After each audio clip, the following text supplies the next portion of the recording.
Hey friends, hey, thank you for clicking on today's video.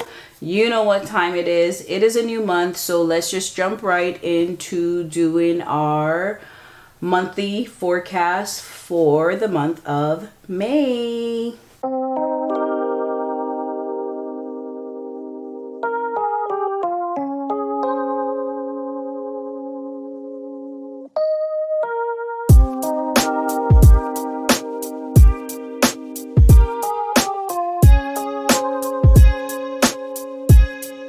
All right, let's just go right ahead and highlight the month that we are in so we can just get everything started.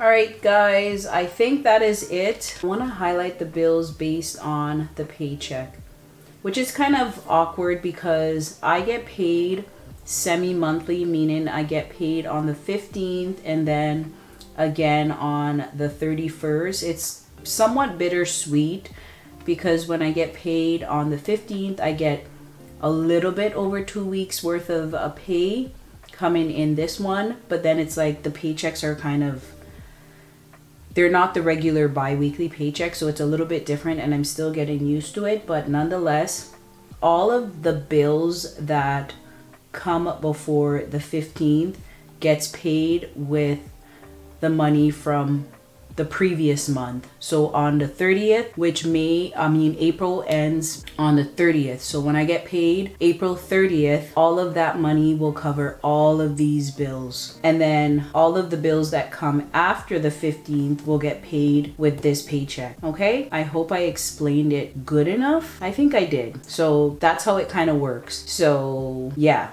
All of the bills at the beginning of the month gets paid with the last paycheck from the previous month. And then the 15th pays all of these bills. So that's kind of how it works. It's a little bit awkward. At first, I kind of had to get used to it because I've never been paid semi-monthly before. But that's what it is. So let me highlight the credit cards in, I guess, I'll just do a quick little highlight of the credit cards. So that is a debt, this one, and this one not so much. It's interest free. I'm almost pretty much finished paying for it, but that's what it is. I did all of my keys. Now I'm going over into my actual budget forecast. This is just my calendar budget. I went ahead and filled out a couple of things just to speed the video up a bit. So for paycheck, I budget that I am going to be making, I'll just do both of them in one so I don't have to separate. So I expect to get $2,434 this month, and then from other I expect to get $2,867. That's what I'm budgeting for. Let me just grab my calculator and see what that totals out to. So 2,434 plus 2,867. That gives me $5,301 or $1. You can't make the $1 plural, right? So $5,301 is my projected income.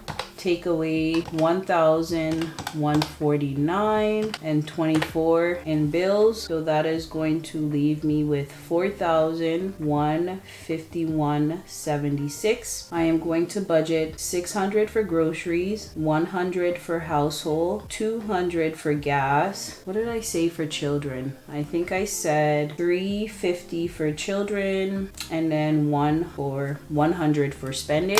So let's just go ahead and add that up. Okay, so that gives me $1,350. So now I'm just going to take away that from 4,151 and 76. Take away 1,350, and that gives me $2,801.76. I hope everything is in frame. My camera's acting up a little. So for visa number 1, I am going to be putting, I think I said 150. Let's just put 150. And for visa number 2, I want to put 400. For my MasterCard, I've just been putting 200, and that's been pretty good. For my Flexit, 100. And for tuition, I'm going to say 50. And this is some back tuition. I think I've explained that in my previous video. Okay, so 150 plus 400 plus 200 plus 1 plus 50. So that is going to put me at $900 going towards debt. So $2,801.76. Take away 900. That leaves me with $1,901.76. Alrighty, so for my high priority, this is the thing. I'm just going to budget one set amount and then divvy it up between high priority, lifestyle, self-care. I've designated $65 already, and then for my financial mindset. So as it pertains to my sinking funds, I just want to put a total of $350, and wherever that $350 goes, that's just where it goes. I'll divvy it up between these. The only one that I know for sure is my self-care. Moving down, can't move down yet. $1,901.76. Take away $350, and that gives me a balance of $1,551.76. Next up, I am going to do my saving challenges, and I think I want to put, I'm just going to round it off and say 400 towards saving challenges.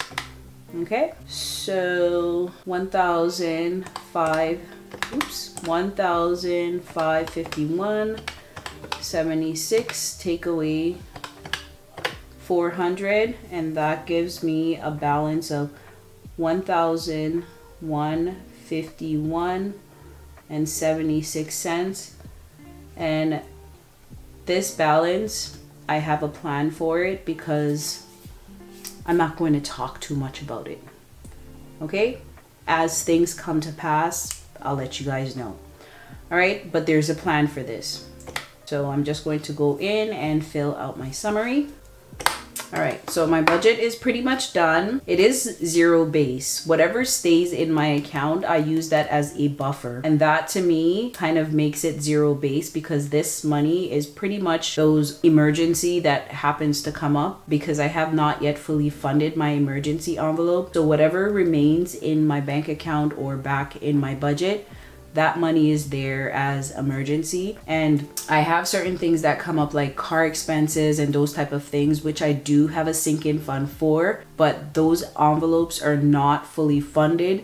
So that's usually where I get that money from to pay for those kind of expenses that are sometimes planned for but sometimes not planned for. So that is why my budget is still zero base, because there's a plan for the money. Okay, always.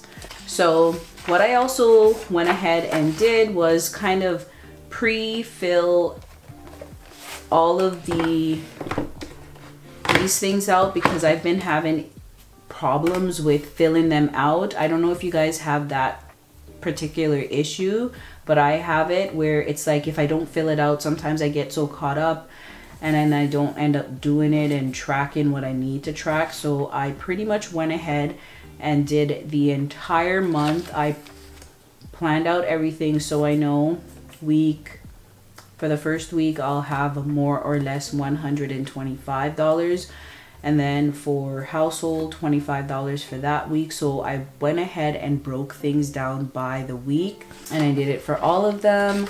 And that is pretty much it. So what I want to show you guys is pretty much what I've saved. Okay, so this is for April. So what I want to kind of close things off with is showing you guys what I saved for April in sinking funds. So now I'm going to share with you what I saved or put towards for sinking funds. So for the previous month, which was March, I put away $1,341 towards all of my sinking funds. So let's just go ahead and do a quick calculation and see what I was able to put towards April sinking funds.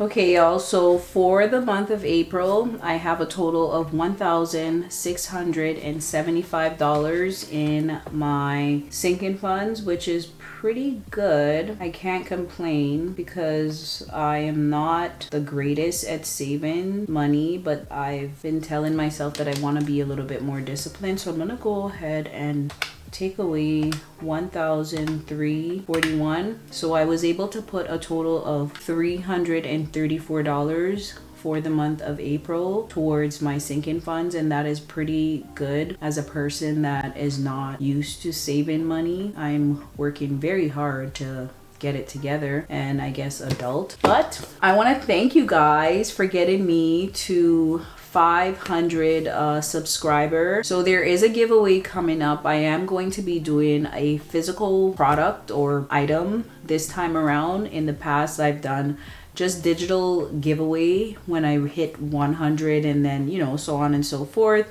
But this time around, I feel like 500 is a pretty big milestone in my eyes. So I'm going to do a giveaway. So look out for that video. And yeah, look out for the giveaway video coming very soon so that I could just, you know, thank you and show my appreciation that I'm glad that you guys are joining me along on my financial journey. And I hope you guys continue to stick around. And I also hope that I'm able to provide valuable information that could help someone along on their financial journey as well. So that is it for today's video. Thank you guys so much for watching. Until next time, bye y'all.